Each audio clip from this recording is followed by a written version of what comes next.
10 से ज़्यादा सीटों पर उपचुनाव होने वाले हैं। ऐसे में अगर केशव प्रसाद मौर्य हों या सीएम योगी हों या फिर बीजेपी के तमाम आलाकमान के जो नेता हों, अगर इनके बीच में तालमेल नहीं बना तो फिर आप ये मानकर चले कि बीजेपी के लिए राह बहुत मुश्किल होने वाली है उत्तर प्रदेश में। तो अनुप्रिया पटेल ने जिस तरह से आप याद करें पत्र कहीं ना कहीं लिखती नजर आ रही थी, आरक्षण का मुद्दा उठाया, भ्रष्टाचार का मुद्दा उठाया, योगी आदित्यनाथ ने आप देखें कहीं से कहीं तक भी उनके एक भी पत्र का जवाब देते वो नहीं नजर आया। और सबसे बड़ी बात अगर आप देखें शालिनी, तो अनुप्रिया पटेल हाल ही में जब आप याद करें मिर्ज़ापुर में समीक्षा बैठक भी हुई थी लोकसभा चुनाव में भारतीय जनता पार्टी की कहीं ना कहीं हार के बाद, तो उस बैठक में भी अनुप्रिया पटेल और उनके पति आशीष पटेल नहीं पहुंचे थे।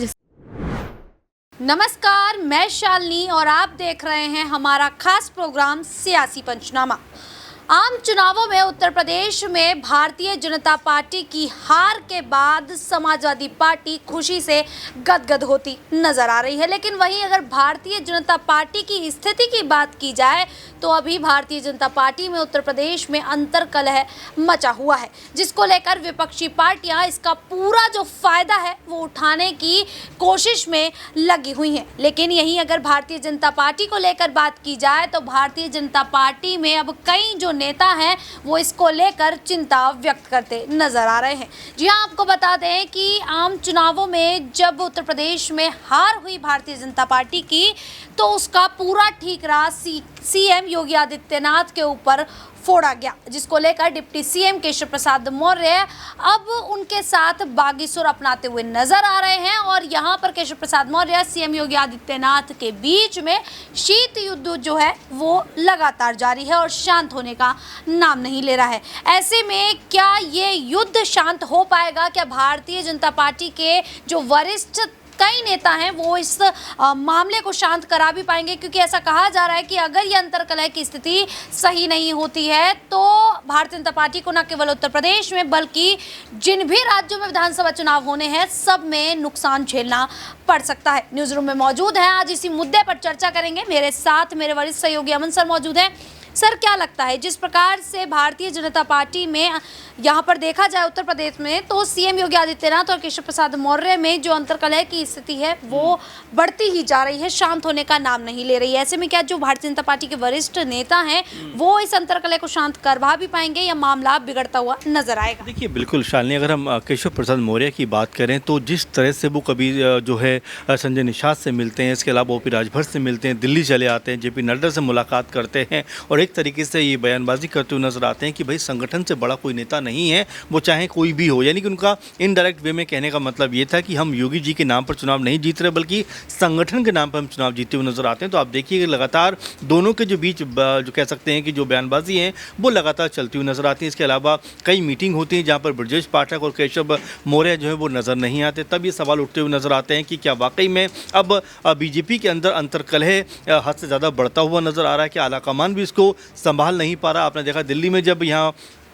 बीजेपी के तमाम उप मुख्यमंत्री, तमाम बड़े नेताओं की मीटिंग होती है और वहाँ पर जब राजनाथ सिंह आते हैं उनको तो सीएम योगी नमस्कार करते हैं, लेकिन जैसे ही पीएम मोदी और अमित शाह आते हैं उनको नमस्कार करते हुए नज़र नहीं आते। इसी को लेकर सवाल उठ रहे हैं कि क्या अब बीजेपी के अंदर भी एक बहुत बड़े स्तर पर कहीं ना कहीं आपस में तनातनी का माहौल चल रहा है, आपस में कहीं ना कहीं बिगाड़ की स्थिति बनती हुई नज़र आती है? अगर ऐसा है तो बीजेपी के लिए ख़तरनाक हो सकता है उत्तर प्रदेश के लिहाज से, क्योंकि उत्तर प्रदेश से 80 सीटें आती हैं और जिससे लोकसभा चुनाव में बीजेपी की हार हुई है उसके बाद लगातार ये बात कही जा रही है कि अगर यहाँ पर स्थिति को ठीक नहीं किया गया, संभाला नहीं गया तो ये फिर बीजेपी के लिए बहुत मुश्किलों में लाने वाला हो सकता है, क्योंकि आने वाले दिनों में 10 से ज़्यादा सीटों पर उपचुनाव होने वाले हैं। ऐसे में अगर केशव प्रसाद मौर्य हों या सीएम योगी हों या फिर बीजेपी के तमाम आलाकमान के जो नेता हों, अगर इनके बीच में तालमेल नहीं बना तो फिर आप ये मानकर चले कि बीजेपी के लिए राह बहुत मुश्किल होने वाली है उत्तर प्रदेश में। सर, लेकिन देखिए यहाँ पर समाजवादी पार्टी से जो सांसद है गाजीपुर के अफजाल अंसारी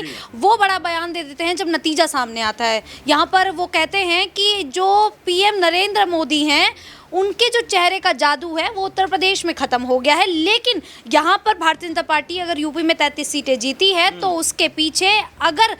किसी की मेहनत है या किसी का चेहरा है तो वो है सीएम योगी आदित्यनाथ। जी शालिनी, बिल्कुल यही चीज़ नज़र आती है कि यहाँ पर योगी वर्सेस मोदी का जो पूरे का पूरा माहौल है वो बनता हुआ नज़र आता है। आप देखिए उत्तर प्रदेश में भी योगी का नाम ना लेकर मोदी जी के नाम पर चुनाव लड़ा गया। नतीजे जब इस तरह के सामने आते हैं तो योगी के ऊपर कहीं ना कहीं तलवार लटकती हुई नज़र आती है कि भाई क्या चुनाव में आपने बेहतर भूमिका नहीं निभाई, और उसी वजह से केशव प्रसाद मौर्य लगातार बयानबाजी करते हुए नज़र आते हैं। एक माहौल बनता हुआ नज़र आता है। यहाँ तक कहा जाता है कि जो बड़े नेता हैं उन्होंने खुद मिलकर बीजेपी को यहाँ पर हरवाया है। तो आप समझ सकते हैं किस तरह से जो अंतर कलह है वो बढ़ता हुआ नजर आता है। और देखिए, आप तो अफजल अंसारी की बात कर रहे हैं, लेकिन यहाँ पर अगर खुद एनडीए कुनबे की बात की जाए तो ओपी राजभर क्या कह रहे थे कि भाई अब जो मोदी और योगी का मैजिक जो है वो ख़त्म हो चुका है। तो अपने आप में ये लड़ाई जो है वो अब बढ़ती हुई नज़र आती है। संजय निषाद भी यही बात कुछ कहते हुए नज़र आते हैं, बुलडोज़र के ऊपर सवाल खड़े करते हैं। जो कह सकते हैं कि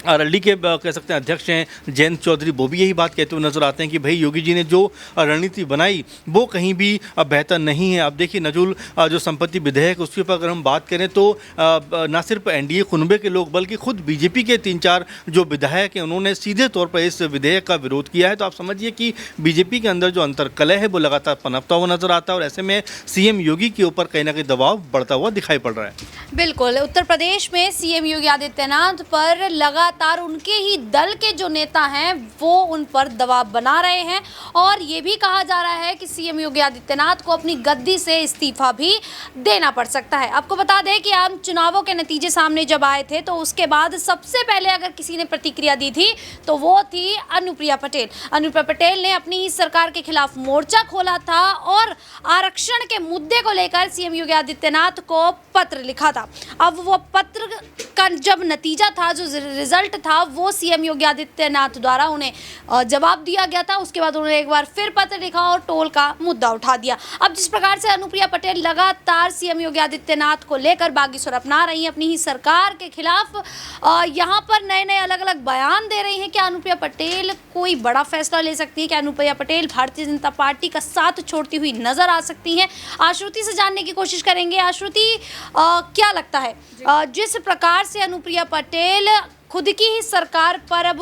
यहाँ पर बागी सुर अपना रही हैं, मोर्चा खोले हुए बैठी हुई हैं, तो क्या लगता है कि अनुप्रिया पटेल कोई बड़ा फैसला ले सकती है? क्योंकि अभी हाल फिलहाल में नजूल संपत्ति जो विधेयक है उसके खिलाफ भी यहाँ पर अनुप्रिया पटेल ने बयान दिया है और अपनी ही सरकार का विरोध कर दिया। कि अनुप्रिया पटेल कोई बागी सुर अपनाती हुई दिखाई दे सकती हैं आम चुनावों में? देखिए, बिल्कुल कहीं ना कहीं अनुप्रिया पटेल ने जिस तरह से, आप याद करें, पत्र कहीं ना कहीं लिखती नजर आ रही थी, आरक्षण का मुद्दा उठाया, भ्रष्टाचार का मुद्दा उठाया, योगी आदित्यनाथ ने आप देखें कहीं से कहीं तक भी उनके एक भी पत्र का जवाब देते वो नहीं नजर आया। और सबसे बड़ी बात अगर आप देखें शालिनी, तो अनुप्रिया पटेल हाल ही में, जब आप याद करें, मिर्ज़ापुर में समीक्षा बैठक भी हुई थी लोकसभा चुनाव में भारतीय जनता पार्टी की कहीं ना कहीं हार के बाद, तो उस बैठक में भी अनुप्रिया पटेल और उनके पति आशीष पटेल नहीं पहुंचे थे, जिसके बाद आप देखें कहीं ना कहीं सियासी गलियारों में हलचल इस बात की तेज हो गई थी कि क्या अनुप्रिया पटेल सच में योगी आदित्यनाथ से नाराज है, क्योंकि अनुप्रिया पटेल एक लंबे समय से एनडीए का एक हिस्सा बनी हुई है, एक मुख्य हिस्सा बनी हुई है, और इस बार आप देखें कहीं ना कहीं मंत्री पद पर बैठी हुई है। लेकिन तब भी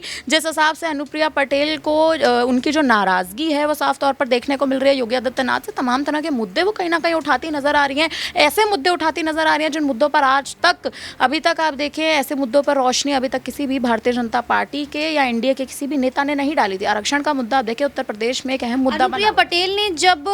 यहाँ पर सीएम योगी आदित्यनाथ के खिलाफ बयान दिए, अपनी सरकार के खिलाफ बयान दिए, उसके बाद देखा गया कि जो तमाम विधायक हैं वो भी अपनी सरकार के खिलाफ नए नए बयान देते हुए नजर आए थे। तो क्या ये इसका जो खिलाफत का जो मोर्चा है वो अनुप्रिया पटेल के द्वारा ही यहाँ पर शुरू किया गया था? देखिए, खिलाफत का मोर्चा ये कहना थोड़ा मुश्किल है कि अनुप्रिया पटेल द्वारा ही शुरू किया गया था, क्योंकि अनुप्रिया पटेल ने जो मुद्दे कहीं ना कहीं उठाए थे उन मुद्दों पर आज तक कोई भी नेता, कोई भी मंत्री अपनी आवाज़ नहीं उठा पाया था। आप देखिए, जिस हिसाब से योगी आदित्यनाथ ने कुछ रणनीतियाँ उत्तर प्रदेश में ऐसी बनाई हुई हैं, और धर्म की राजनीति भारतीय जनता पार्टी एक लंबे समय से आप देखिए यूपी में चलती आ रही है, और उसी धर्म की राजनीति पर अनुप्रिया पटेल सवाल उठाती नजर आ रही है। तो देखिए आप शालिनी, जिस तरह से आज तक इतने मुद्दे कहीं ना कहीं उठे हैं उत्तर प्रदेश में, एक समय ऐसा था जब गुंडा राज की स्थिति थी, और उसके बाद योगी आदित्यनाथ की सरकार आने के बाद अब देखिए कहीं ना कहीं से तमाम मुद्दों पर पूर्ण विराम कहीं ना कहीं लगते नजर आए थे। लेकिन अब अनुप्रिया पटेल के बाद केशव प्रसाद मौर्य कहीं ना कहीं उस राह में नजर आ रहे हैं। अब देखिए, केशव प्रसाद मौर्य को जिस हिसाब से अखिलेश यादव ने बड़ा उनके सामने एक प्रस्ताव रखा है कि 100 लाइए सरकार बनाइए, ये कहना थोड़ा मुश्किल है कि अनुप्रिया पटेल ने वो खिलाफत का मोर्चा शुरू करा है। लेकिन हाँ, ये बात जरूर है कि लोकसभा चुनाव में सरकार एनडीए के बनने के बाद अनुप्रिया पटेल उत्तर प्रदेश में वो बड़ा नाम जरूर बनी है कहीं ना कहीं, जिन्होंने एक तरह से आप कहें तो योगी आदित्यनाथ की रणनीतियों के खिलाफ आवाज उठाई है। बिल्कुल, यहाँ पर अब जिस तरीके से कई जो नेता हैं वो भारतीय जनता पार्टी के खिलाफ बयान दे रहे हैं, क्या ऐसे में भारतीय जनता पार्टी को विधानसभा की 10 सीटों पर जो उत्तर प्रदेश में उपचुनाव होने हैं उस पर नुकसान होगा और आने वाले 2027 में जो विधानसभा चुनाव हैं उसमें भी नुकसान झेलना पड़ सकता है, ये तो समय ही बताएगा। फिलहाल के लिए इतना ही। इसी प्रकार की देश दुनिया से जुड़ी खबरों के लिए देखते रहिए नेक्स्ट 9 न्यूज़।